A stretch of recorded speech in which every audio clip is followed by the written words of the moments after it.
agora eu convido a Alessandra, nossa conselheira da APPREM, também do Instituto de Previdência de Guarulhos, que ela vai estar conduzindo a nossa palestra deste período. Alê.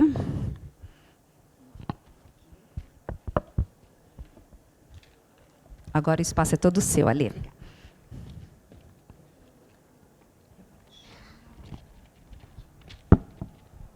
Bom dia, sejam muito bem-vindos. Agradeço a presença de vocês aqui na nossa palestra, no nosso painel. Eu vou introduzir a nossa palestrante, vou falar brevemente sobre o currículo dela. Patrícia Costa, é diretora de Relacionamento Institucional da Previcom, é formada em jornalismo pela Universidade Federal do Ceará e em publicidade e propaganda pela FIAN São Paulo, com MBA em Gestão Estratégica e Econômica de Projetos na FGV São Paulo e mestrado em Comunicação e Política pela Universidade de Brasília. Tem mais de 15 anos de experiência em comunicação empresarial, com atuação em segmentos diversificados, como o setor energético, industrial e farmacêutico, mercado financeiro, engenharia e previdência, básica e complementar. No setor público, foi responsável pela reestruturação da comunicação do Instituto de Previdência Municipal de São Paulo, IPREM, e do Instituto de Previdência do Estado de São Paulo, IPESP, e pela implantação da comunicação institucional da São Paulo Previdência. Atualmente é diretora de Relacionamento Institucional da Fundação de Previdência Complementar do Estado, Previcom. Patrícia, por favor. Palavra com você. Obrigada, Alessandra. Muito bom estar aqui com vocês. Bom dia, pessoal. Vim conversar com vocês um pouquinho sobre a previdência complementar, né? Que essa já é uma realidade nossa, né?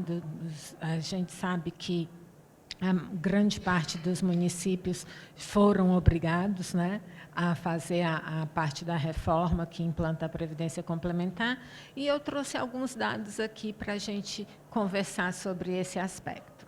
Então, vamos lá. Opa, onde é? Ah, foi, achei. Bom, o regime de previdência complementar no Brasil, ele hoje em dia tem um patrimônio, né, esses dados são de março do Ministério, ele tem um patrimônio de 2,5 trilhões de reais. Né? É um segmento forte na economia brasileira. E desse total, 48%, ou seja, quase 50%, é de entidades fechadas de previdência complementar. Dessas entidades, 61% são de patrocínio público. Temos aí o patrocínio público específico dos servidores públicos, como a Previcom, Funpresp e tal, mas também temos aquelas que são estatais, do Banco do Brasil, Caixa Econômica, né? Então, você vê que 61% dessas entidades fechadas são do segmento público. No campo da previdência dos servidores, a gente tem, hoje em dia, 15 entidades que fazem a administração da previdência complementar de servidores públicos. Essas 15 entidades são responsáveis por administrar 34 planos de previdência complementar. Desses 34 planos, 9 são da Previcom. A Previcom administra aí, não somente a previdência complementar do Estado de São Paulo, mas de outros entes federativos e de alguns municípios do Estado também. Na implementação no Brasil, a gente tem um número de 2.144 municípios brasileiros que possuem RPPS. Desse número, 1.933 já instituíram a lei que faz a reforma e institui a previdência complementar. Só que é uma porcentagem muito baixa que já tem uma entidade gestora constituída, que são 35% apenas. Isso por quê? Porque tem municípios que foram obrigados a fazer a lei, mas eles não têm servidores acima do teto. Então, se eles não têm servidores acima do teto do RPPS, não tem por que contratar uma entidade gestora. É sempre aquela questão, né? Se você tem um médico, um engenheiro que ganha acima do teto, você é obrigado a ter entidade gestora. Mas se todos os seus funcionários, servidores, estão abaixo do teto, você é obrigado a instituir a lei, instituir o regime de previdência complementar, mas não necessariamente instituir uma entidade gestora. No estado de São Paulo, a proporção já é significativamente diferente. São 220 municípios que possuem o RPPS. Desses, 208 já têm a lei, né? 95% já têm a lei. Tem uns 5% aí que eu não sei por que eles ainda não têm, né? Mas devem fazer também, porque é obrigatório, já passou do tempo, inclusive, estipulado para fazer a adoção do regime de previdência complementar. E desses que adotaram, que já fizeram a lei, 81 já estão autorizados pela Previc para fazer a gestão do regime. 21 deles, desses 81, 26%, estão com a Previcom. Inclusive, Guarulhos. Um dos nossos maiores municípios, né? Guarulhos é o maior município que não é capital no país, e ele está com a Previcom, foi um dos primeiros que entrou no nosso plano Previcom Multi. A distribuição das entidades que administram o regime de previdência complementar de servidores públicos são várias, né? Você pegar lá o Ministério, ele dá uma lista de todas as entidades que estão aptas a fazer a administração da previdência complementar de servidores públicos. Entre essas todas que fazem, a gente dividindo aí, vendo uma visão de potencial servidores, qual é o número de servidores que é abrangido por um regime de previdência complementar, a Previcom está aí em destaque em primeiro lugar, porque ela consegue administrar um volume muito grande de servidores públicos, né? Então, a gente administra. Esses dados são de março, tá? A gente administra 4 estados, 21 municípios, administramos 26 entes e temos um potencial de servidores aí de quase 190 mil servidores abrangidos pelos planos que a Previcom administra. Em segundo lugar, vem aí a BB Previdência, né, que atua muito no país inteiro. Vocês podem ver que ela tem 5 estados e 150 municípios, mas é quase metade do potencial de servidores que a Previcom administra. Essa apresentação vai ficar disponível, depois vocês podem olhar com mais profundidade esses dados. Agora a gente entra num patamar que é assim, a gente falou muito, né, nos últimos anos, inclusive em encontros aqui na APPREM, sobre a necessidade de implantar a Previdência Complementar. Então, a Previdência Complementar, hoje em dia, é um dado. Ela não é mais discutida, né?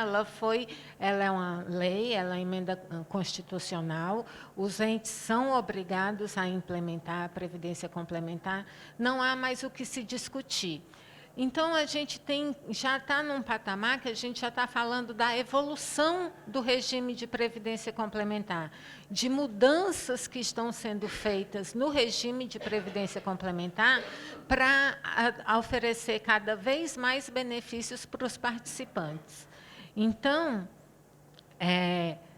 o mais recente que teve foi uma resolução do Conselho Nacional de Previdência Complementar, número 50, que foi em 2022, que está em vigor desde janeiro de 2023, que dispõe sobre os institutos do benefício proporcional diferido, da portabilidade, do resgate e do autopatrocínio.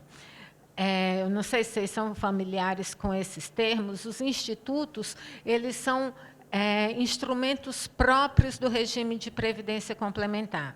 Um benefício especial diferido é o quê? O servidor ele contribui com a previdência complementar e, vamos supor, ele muda de ente federativo, ele sai do ente federativo e vai para o serviço privado, ele, por algum motivo, ele cancela o plano de benefício de previdência complementar dele. Ele tem alguns instrumentos que ele pode usar. Ele pode portar esse valor para um outro plano de previdência complementar, seja numa entidade fechada ou aberta. Ele pode fazer o resgate desses valores. Ele pode continuar no plano fazendo o autopatrocínio, né? Ele fica responsável pela parte patronal também, ou ele deixa esse valor em benefício proporcional diferido. Ou seja, esse dinheiro fica lá, guardado no nome dele, no CPF dele, e quando ele for requerer a aposentadoria, quando ele alcançar os requisitos para a aposentadoria, ele vai lá e pega esse valor, que vai ser corrigido, atualizado, e e pede um benefício para ele. Os objetivos de o Ministério ter mexido nas regras desses institutos foram flexibilizar as regras para adaptá-las ao novo mercado de trabalho, promover uma maior isonomia entre as regras dos planos patrocinados instituídos, das entidades fechadas de previdência complementar em relação às abertas, né? Deixar mais equiparar mais as entidades fechadas com as entidades abertas, que são os bancos, que são as assets que oferecem benefício de previdência complementar. Modernizar e fomentar a previdência complementar e também fidelizar os participantes. As principais mudanças que ocorreram foram o resgate parcial das contribuições do participante e das contribuições facultativas sem perda de vínculo. O que acontecia? Você só pode, as regras diziam que você só pode ter o Instituto do Resgate se você perdeu o vínculo com o ente federativo. Com o resgate parcial, você pode tirar uma porcentagem das suas contribuições. Você não pode pegar a parte da contribuição patronal, mas uma parte das suas contribuições você pode resgatar. Na Previcom, a gente ofereceu até 20% das contribuições do participante. E valores como contribuições facultativas, gente que contribui um pouquinho além da contribuição normal, ou faz uma contribuição extra no fim do ano com o 13º, essas contribuições também podem ser retiradas sem a perda do vínculo. Isso é muito bom para o participante que, de repente, ele está ali, passou uma situação de saúde, ou quer fazer uma reforma na casa, ou tem alguma necessidade de financiamento, ele pode contar com esse resgate parcial. Também foi permitida a portabilidade de recursos portados de outras entidades abertas e de contribuições facultativas, sem carência ou cessação de vínculo funcional com o patrocinador. Ou seja, eu trouxe eu tinha uma previdência complementar no banco, eu trouxe para a Previcom, por exemplo, mas aí eu quero mudar essa de entidade novamente. Eu pego essa portabilidade que eu trouxe de fora e levo para outro lugar, sem a necessidade de perda de vínculo. A opção pelo resgate pela portabilidade de forma simultânea e combinada. O que acontecia? Antigamente, você escolhia a portabilidade, todos os seus recursos eram destinados à portabilidade. Assim como no resgate. Se você quer resgatar, você resgata 100% do que é permitido. Agora, há uma flexibilização. Você pode escolher que uma porcentagem vai ser feita por meio de resgate e outra porcentagem pode ser feita por meio de portabilidade para outro ente. Isso falando sempre da perda de vínculo. Tá? Essa tem que ter a perda de vínculo. A recepção de recursos de portabilidade durante a fase de concessão de benefícios. Ou seja, quando você começar, você contribuiu a vida inteira, você chegou na hora de aposentadoria e você está fazendo usufruto do benefício de aposentadoria, por exemplo. O seu plano ficava fechado, você não podia mais colocar um valor ali. Você não podia mais aumentar o seu patrimônio para melhorar a sua aposentadoria. Agora não. Agora você pode fazer uma portabilidade de algum recurso extra para aumentar a sua aposentadoria, mesmo você já estando na fase de concessão de benefícios. Os resgates de recursos oriundos de portabilidade, constituídos em planos administrados por entidade fechada de previdência complementar. O que acontecia também? Às vezes, você trazia a sua portabilidade e aí você tinha que esperar, trazia de entidade aberta, por exemplo, você tinha que esperar você se aposentar para você usufruir aquele valor. Agora não, agora você pode fazer o resgate desse valor também. E a permissão para o participante em benefício proporcional diferido, optado ou presumido. Presumido é quando ele simplesmente para, ele não se comunica com o plano, então ele entra automaticamente em BPD. Ele pode escolher por resgate, portabilidade e autopatrocínio. Antes, quem era que optava pelo BPD, somente poderia ter a concessão de benefício de aposentadoria. Agora, não. Você pode escolher resgate, portabilidade ou autopatrocínio. Então, essas foram mudanças que estão sendo feitas no regime de previdência complementar para que para que tenha maior autonomia para o participante desenhar o seu futuro, ajuda em casos de emergência financeira e a possibilidade de realizar sonhos no presente sem abrir mão do seu valor de aposentadoria, né? Então, tudo isso que essas regras elas vão mudando, elas vão se adaptando, sempre pensando no benefício do participante. A Previcom, essas regras foram autorizadas a partir de janeiro de 2023. Então, em fevereiro, a Previcom já fez toda a atualização junto à Previc dos seus regulamentos. Então, todos os regulamentos de todos os planos que a Previcom administra já estão contemplando essas novas regras. Sobre a migração do regime previdenciário, eu não vou falar muito, porque é uma nova possibilidade também, é uma decorrência da implicação do regime de previdência complementar. Eu não vou me estender muito, porque o Narlon já esteve falando ontem na abertura sobre isso, mas eu posso dizer que é mais uma vantagem que o ente federativo pode trazer para os seus servidores, né? É a possibilidade de migrar de regime. Ela está prevista no artigo 16, no artigo 40 no parágrafo 16 do artigo 40 da Constituição. Ela faz a combinação dos dois regimes, né? O RPPS e o regime de previdência complementar. Ela é destinada a servidores com ingresso antes do benefício do regime de previdência complementar. Ela é uma opção realizada de forma prévia, expressa e irrevogável. A partir do momento que o servidor opta pela migração, ele não pode voltar para as regras antigas do RPPS.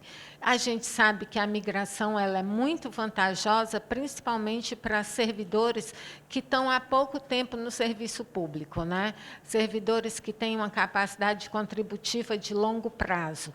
Quem está aí com 10, 15 anos de serviço público, é uma grande vantagem você pensar na possibilidade de migração, porque isso também evita que os servidores fiquem à mercê das novas reformas previdenciárias que vão vir, porque esses recursos já ficam garantidos no regime de previdência complementar.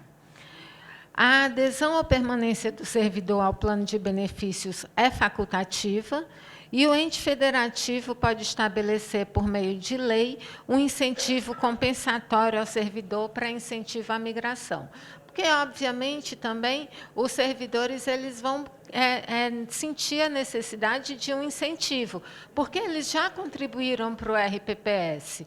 E aí eles vão mudar de regime sem trazer nenhuma das contribuições que eles já fizeram. Pode ser que isso não os estimule a mudar de regime. Embora no Estado de São Paulo a gente tenha muita procura, inclusive judicial, de procuradores, de auditores, que eles querem mudar de regime, mesmo que o Estado não ofereça nenhum benefício para essa migração. Eles querem apenas parar de pagar a taxa ou a contribuição do RPPS e continuar contribuindo somente até o teto e o restante para a Previdência Complementar.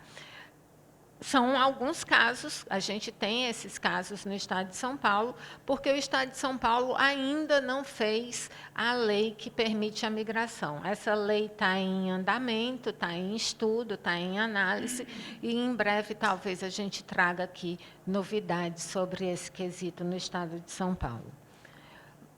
Esse incentivo ele pode ser feito por meio de um benefício especial ou por meio de aporte. O que é um benefício especial? Você faz um cálculo das contribuições, você vê quanto o servidor contribuiu, congela aquele valor e esse benefício vai ser pago juntamente com o regime próprio, juntamente com a Previdência Complementar, no momento da aposentadoria. Então, no momento da aposentadoria, o servidor que migrar e o ente federativo oferecer o benefício especial, ele vai ter, lá no momento da aposentadoria, 3 formas de recebimento. Ele vai receber pelo RPPS até o teto, ele vai receber esse benefício especial, que vai ser calculado com base nas contribuições passadas, e ele, se tiver aderido ao regime de previdência complementar, ainda vai ter a renda da previdência complementar.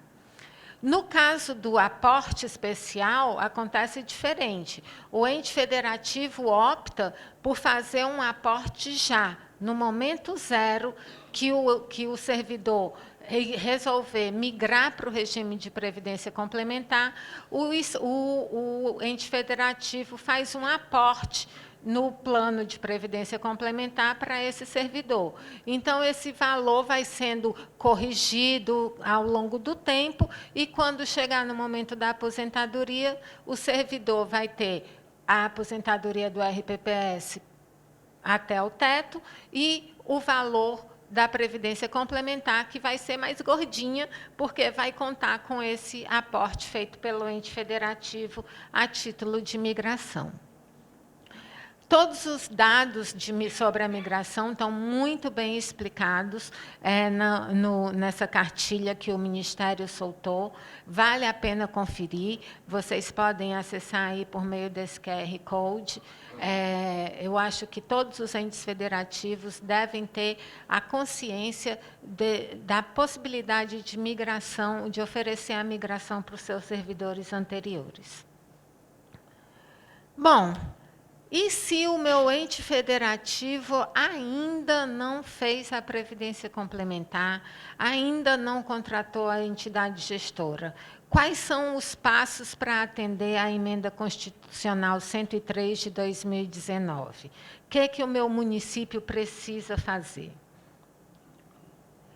Bom, as etapas para adesão à Previdência Complementar, segundo os padrões aprovados pela Previc, passam, antes de mais nada, pela lei do ente federativo, né? A Previdência Complementar ela precisa ser instituída por lei de cada um dos entes federativos. Ah, eu não posso usar a lei do Estado? Não, eu tenho que usar a lei do município. Cada ente federativo tem que instituir o seu próprio regime de Previdência Complementar. Em seguida, deve-se fazer um processo seletivo para contratar o gestor dessa previdência. Por que é indicado contratar um gestor? Porque é caro manter um regime de previdência complementar. Existem custos de contratação de sistemas, de contratação de pessoas para fazer a administração desse regime.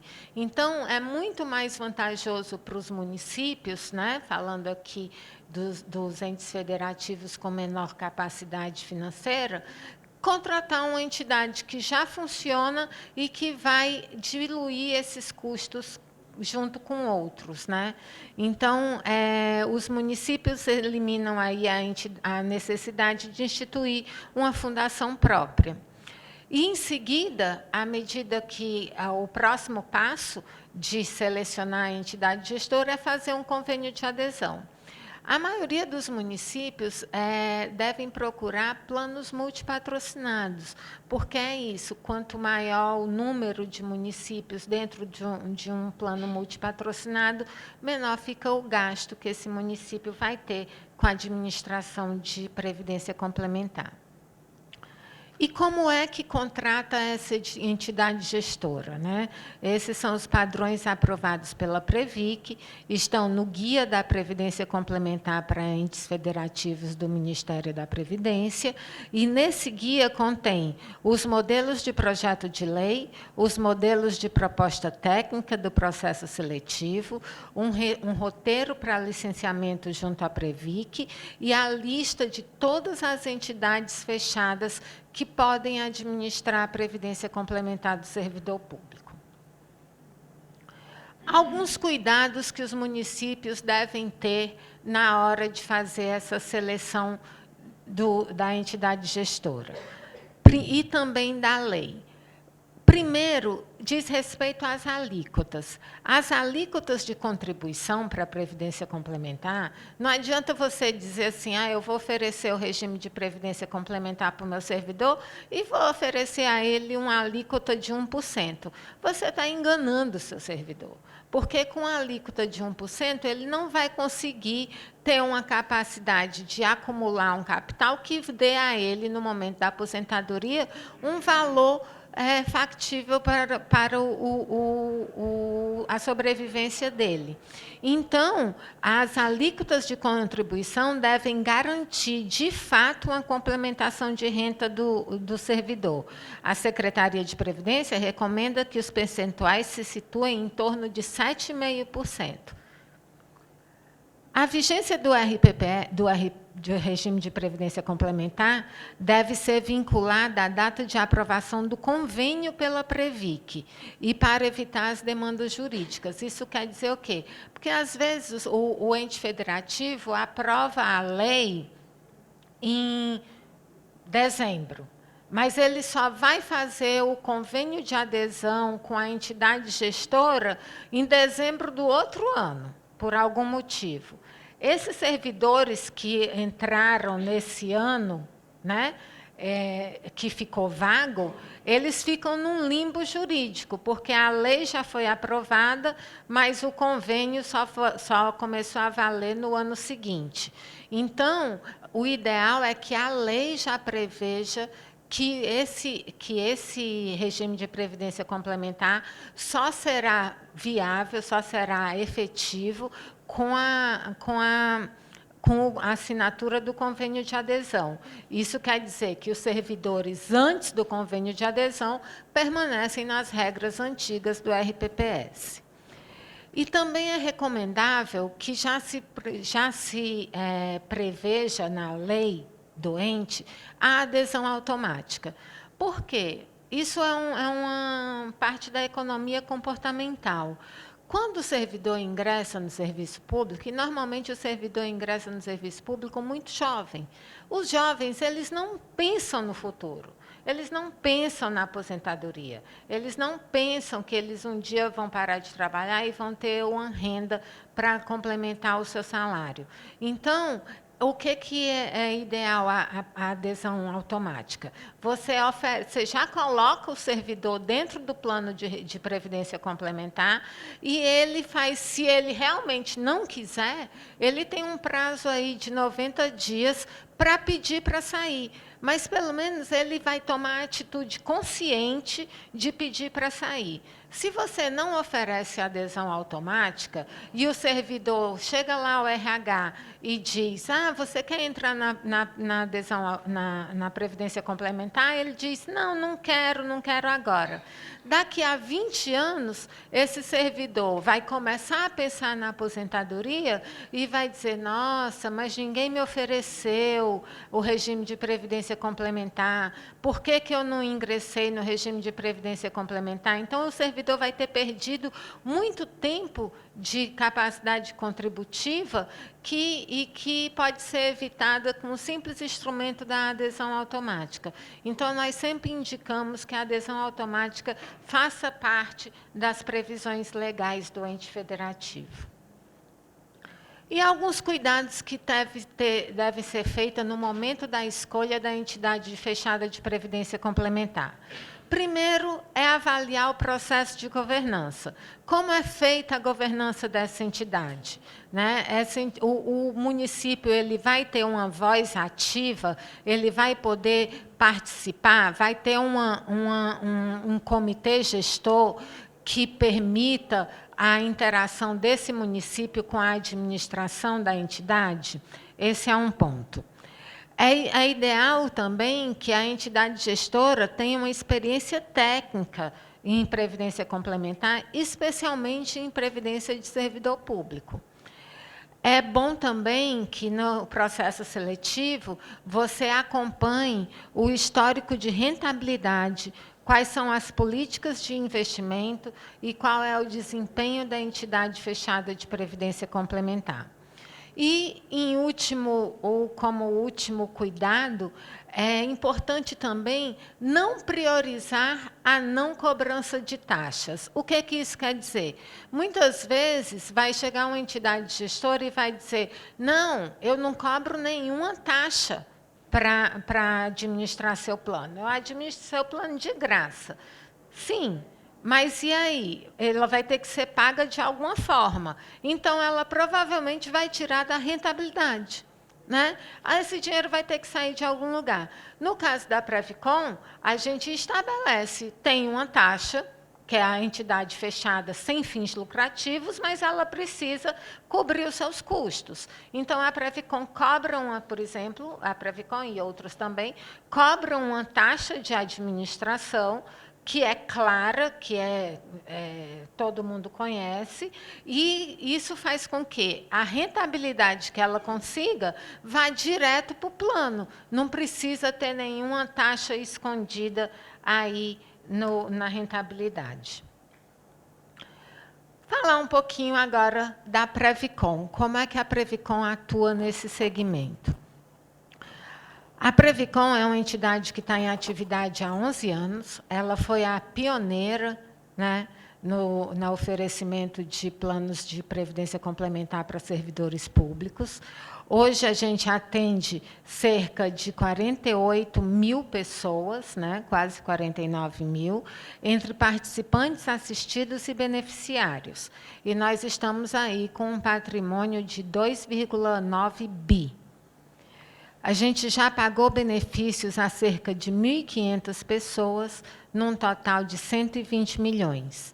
Nós estamos presentes em 5 estados da federação, São Paulo, Mato Grosso do Sul, Rondônia e Pará.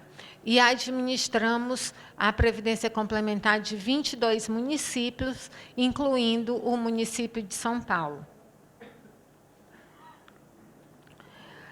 A rentabilidade que a Previcon oferece aos seus participantes, ela tem uma meta, né? A gente tem uma visão de longo alcance. O que a gente espera oferecer para o nosso participante? Uma rentabilidade que é a inflação mais 4%. Esse nosso alvo, que é a inflação mais 4%, todos os anos, todo esse tempo de atividade que a Previcon tem, a gente tinha nesse alvo 191%. Nós, efetivamente, oferecemos aos nossos participantes 198%, ou seja, nós estamos constantemente batendo a nossa meta. E é importante também que você verificar que num regime de previdência complementar, você não tem que ficar olhando aquela oscilação da bolsa, né? Morrendo do coração toda vez que a bolsa sobe, que a bolsa cai, né? Porque é um investimento de longo prazo. Óbvio que vão ter percalços, vão ter crises nesse momento. A gente está falando aí de investimentos de 20, 30, 40 anos. Então, obviamente, vão ter oscilações, vão ter crises financeiras. Então, num regime de previdência complementar, nos investimentos de previdência complementar, você tem que ver em longo prazo como se comporta. E esse é o comportamento da Previcon, que está alcançando acima do seu alvo de rentabilidade. A evolução patrimonial é contínua, né? A gente está aí com quase 3 bi de patrimônio, a gente deve fechar o ano de 2023 com 3 bi de patrimônio. E a estrutura de governança da Previcon, ela é muito clara e ela é muito regulamentada. Primeiro, tem um conselho deliberativo. Esse conselho deliberativo ele é paritário, né? Ele é formado por representantes dos patrocinadores, na verdade, do patrocinador do Estado de São Paulo, que é o patrocinador maior, que tem mais participantes dentro dos planos. Então, os 3 representantes do patrocinador são do Estado de São Paulo. E temos 3 representantes eleitos pelos participantes. A presidência desse conselho é de um membro do patrocinador. Em seguida, temos aí o Conselho Fiscal, que, ao contrário, o presidente é um representante dos participantes, né? São 2 membros do patrocinador e 2 membros dos participantes. Esses conselhos, eles atuam diretamente na diretoria executiva, e aí a diretoria executiva é assessorada por uma gestão de riscos e compliance e por um comitê de investimentos. Temos ainda, para assessorar o Conselho Deliberativo, nós temos um comitê de auditoria e uma comissão de ética. Agora, eu gostaria que vocês vissem que cada um dos planos que a Previcon administra possui um comitê gestor. Esse comitê gestor é composto por membros indicados por cada um dos patrocinadores. Então, o Previcon RP, que é um plano destinado aos servidores estatutários do Estado de São Paulo, o Estado de São Paulo tem a sua indicação de participantes nesse comitê gestor, assim como o Previcon RO, que é o plano de Rondônia, quem indica os participantes desse comitê é o Estado de Rondônia, e assim sucessivamente. E esse comitê gestor indica ainda um membro de cada um desses comitês para fazer parte de um conselho consultivo, e esse conselho consultivo atua diretamente no assessoramento do Conselho Deliberativo. Isso por quê? Porque é uma regulamentação legal. A Previcom não pode ter no seu comitê, no seu conselho deliberativo, mais que 6 membros, né? Esses 3 indicados pelo participante e pelo patrocinador. Então, uma forma de oferecer um instrumento de governança para todos os patrocinadores é esse conselho consultivo, né? Então, todo mundo que, no Previcom Multi, por exemplo, que é o plano multipatrocinado que congrega vários municípios, os representantes são dos municípios que fazem parte do plano Previcom Multi, que também escolhem um membro para fazer parte desse conselho consultivo, que assessora diretamente o Conselho Deliberativo, que é o órgão máximo da Fundação. A Previcom, ela faz parte de uma das 18 entidades sistemicamente importantes. O que são essas entidades? Elas são escolhidas pela Previc, que é o órgão regulamentador da Previdência Complementar, para serem entidades modelo. Elas são as entidades maiores do sistema de previdência complementar, são os 15 maiores fundos de pensão do país, mais a Previcom, mais o FUNPRESP, que é a previdência complementar dos servidores do Executivo Federal, e o FUNPRESP-JUD, que é a previdência complementar do Judiciário Federal. Então, isso quer dizer o quê? Que não é que a Previc, ela chega lá no fim do ano, manda um auditor para fazer um balanço da entidade. Não. A Previc, ela mantém a entidade sobre fiscalização permanente. Os seus auditores, eles estão continuamente acompanhando todos os processos da Fundação, a gestão de riscos, a gestão de investimentos. Tudo isso passa pelo controle permanente da Previc. Isso quer dizer também que a gente tem maior controle e fiscalização. Nos nossos controles internos, nós temos aí o Conselho Fiscal, os comitês gestores dos planos, com os representantes indicados pelos patrocinadores, conforme eu já falei, uma auditoria externa independente, um auditor interno e ainda um comitê de auditoria que é formado por representantes do mercado, que são selecionados por um processo seletivo para compor esse comitê de auditoria. E, como controles externos, nós temos aí continuamente a fiscalização da Previc, do TCE e de outros órgãos do Estado de São Paulo.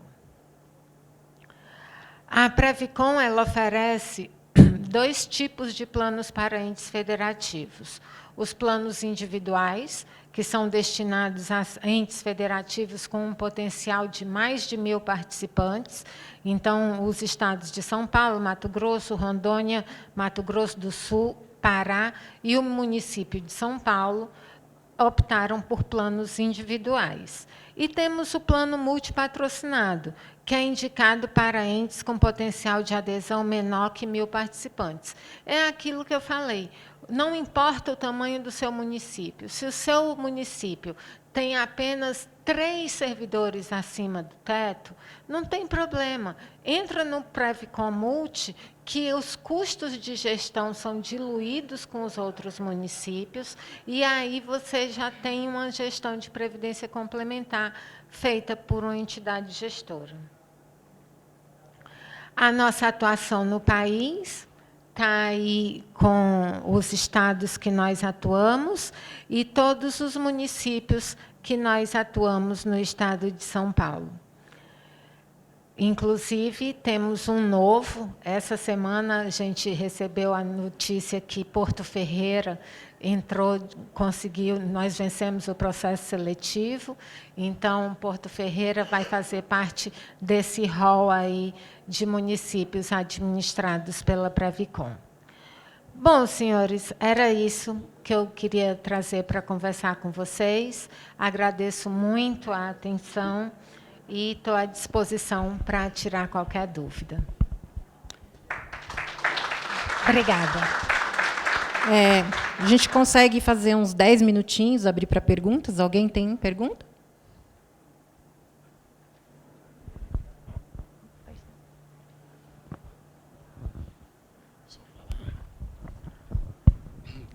Bom dia, senhora moderadora, na tua pessoa, cumprimento a todos. Parabéns pela explanação, né, discorreu, né, com maestria e com eficácia. Talvez a minha pergunta que eu faço para a senhora não é de curiosidade, talvez estenda aos demais.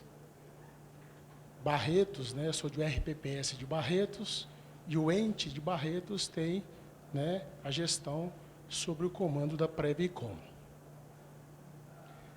Caso, deixando bem claro, caso aconteça de o ente federativo deixar de repassar a sua parte patronal, o que isso impacta na parte do servidor? Bom, isso daí é um processo legal, né? A Previcom, quando ela recebe os arquivos do ente federativo, ela recebe os arquivos completos, com a parte patronal e com a parte do participante. Então, a gente não recebe os arquivos com valores que não sejam os corretos, né? Isso quer dizer o quê? Que a gente administra, a gente preza a gestão de conferir que o patrocinador está enviando a parte dele também. Caso esse valor não seja repassado, nós não recebemos esse arquivo. Então, isso quer dizer que o plano, isso acontecer um mês, pode ser um problema, mas aí conserta no mês seguinte, nunca aconteceu, mas pode ser que aconteça, conserta no mês seguinte.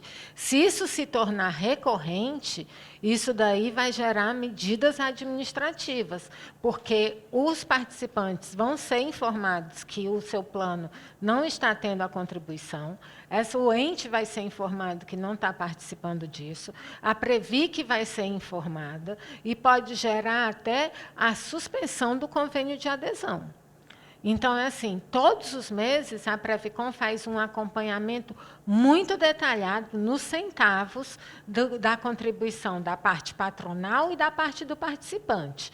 Quando a gente consolida esses arquivos, elas estão certinho.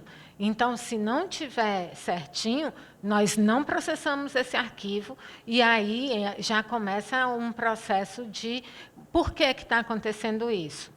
Entendeu? E se isso se prorrogar, vão gerar medidas administrativas que podem culminar com o processo de finalização do convênio de adesão. E a Previc vai ser informada disso.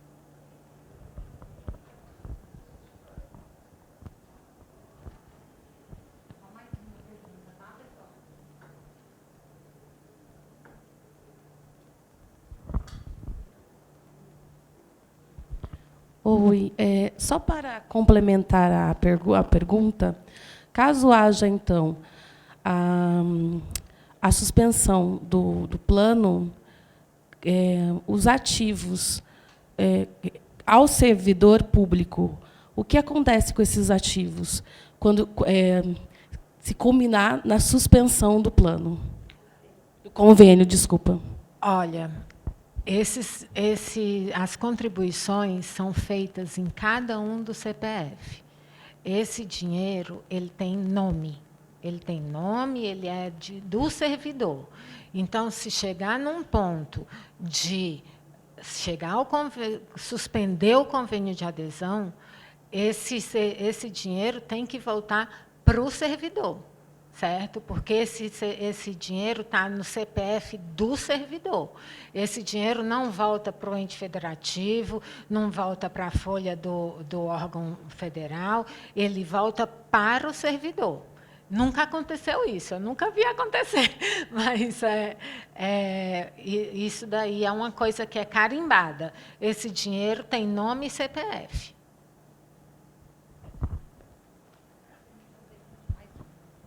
Dá para fazer mais uma ainda, estamos com um tempinho.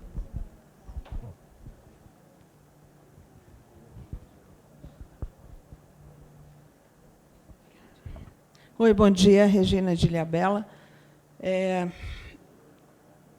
São perguntas associadas e de base, para entendimento mesmo. A senhora disse que, mesmo que sejam 3 servidores, você tem que contratar um regime de previdência complementar. Então, se for um servidor, acontece a mesma situação. É isso, né? Exato. Tá. E é sempre sobre o salário base? Por exemplo, o cara tem 2 situações. É o salário base, ou ele é um servidor efetivo que está numa função comissionada. Essa diferença entra para que ele possa ser dentro do teto? Acima do teto, no caso? Bom, isso eu não sei como é tratado em cada um dos entes, né?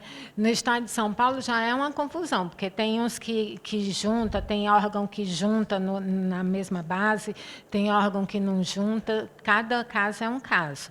Mas o que eu sei é o seguinte, se tem o teto do INSS, se esse servidor chega lá no olerite dele, ele ganha acima do teto, esse servidor ele precisa, e ele foi um novo ingressante, né, depois que o ente federativo fez a lei da Previdência Complementar, esse servidor precisa ter uma entidade gestora que o ente federativo vai lá fazer a contribuição patronal e o servidor vai fazer também a contribuição patronal. O servidor pode até não querer ingressar na Previdência Complementar, mas o ente federativo tem a obrigação de oferecer a ele a possibilidade dele entrar nessa Previdência Complementar. Então, isso eu não sei precisar no município de Ilhabela, mas você tem que ver o que está lá no olerite do servidor. É o valor do salário dele inteiro. Até o teto é o regime próprio. Depois do teto, ele tem o direito de fazer uma previdência complementar, caso, obviamente, o município já tiver instituído a lei da previdência complementar. Tá, e só para finalizar, e se for abaixo do teto, ele pode ter a opção de complementar ou não? Pode. Vários dos nossos planos, eles oferecem a possibilidade do servidor abaixo do teto fazer parte do regime de previdência complementar. Isso acontece por quê? Porque, às vezes, o servidor ele entra abaixo do teto, mas, ao longo da carreira dele, ele vai ganhando as gratificações, vai crescendo na carreira, e ele vai passar, em algum momento da carreira dele, dos 30 anos que ele vai ficar no serviço público, ele vai passar do teto. E, a partir do momento que ele passar do teto, ele vai ter que contribuir para a Previdência Complementar. Então, o ideal é que ele já possa fazer essa contribuição, mesmo estando abaixo do teto. É o que a gente chama de servidor ativo facultativo. Ele não é obrigado, mas ele pode fazer a contribuição para o regime de previdência complementar. A gente, inclusive, indica que todos os entes federativos que vão fazer a lei de previdência complementar façam essa previsão, que os servidores abaixo do teto também podem fazer parte. Porque, por exemplo, eu vou dar um exemplo muito concreto. O município de São Paulo, quando ele fez a lei de previdência complementar dele, foi muito restrita. Ele fez exclusivamente para o servidor novo, titular de cargo efetivo, que ganhasse acima do teto. O que aconteceu?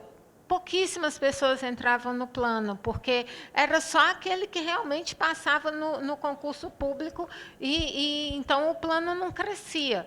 À medida que você abre também para o servidor abaixo do teto fazer parte, esse plano cresce, os custos diminuem, fica bom para todo mundo, para o servidor, para o ente federativo e para a fundação. Tá? Só para fazer um complemento, Patrícia, normalmente quando o servidor que está abaixo do teto ingressa, ele é o patrocinador exclusivo, né? Normalmente o ente não entra com a patronal, tá? Então é o servidor que acaba pagando só a parte dele, tanto para esse como para aquele servidor. Vou dar um exemplo. Eu sou servidora de antes da emenda 20. Eu não sou obrigada a aderir, até porque eu ainda tenho paridade e integralidade. Se eu quisesse, poderia aderir ao plano da Previcom, mas eu pago sozinha, só o que eu quiser, de repente, para ter uma renda complementar. Exatamente. Você pode fazer. A gente tem nos nossos planos, né, tanto nos estados, em todos os estados, nós temos todas essas categorias de servidor. O servidor que é novo, que ingressou acima do teto, o servidor que é novo e é abaixo do teto, o servidor que é anterior à lei, e você escolhe lá só uma porcentagemzinha do seu salário, só para você ter uma renda. Em vez de você fazer uma previdência numa entidade aberta, num banco, você faz na Previcom. Né? Você usufrui das rendas, das rentabilidades, e você tem as menores taxas de administração do mercado. Então, é vantajoso para o servidor. Sem afetar a regra da aposentadoria. É particular, é uma opção sua. Tá? Bom, pessoal, pelo horário, eu vou encerrar. Agradeço a presença de vocês. Nós vamos para um almoço, né? A Cirleide já deu os recadinhos aqui sobre os transfers e tudo mais. E aí eu gostaria de entregar para a Patrícia, né? Patrícia, uma lembrancinha da APPREM. Obrigada. Como agradecimento, né, pela sua participação, pela sua contribuição. Obrigada, Alessandra. Muito obrigada. Obrigada a todos que estiveram aqui. Desejo um ótimo congresso a todos e até a próxima.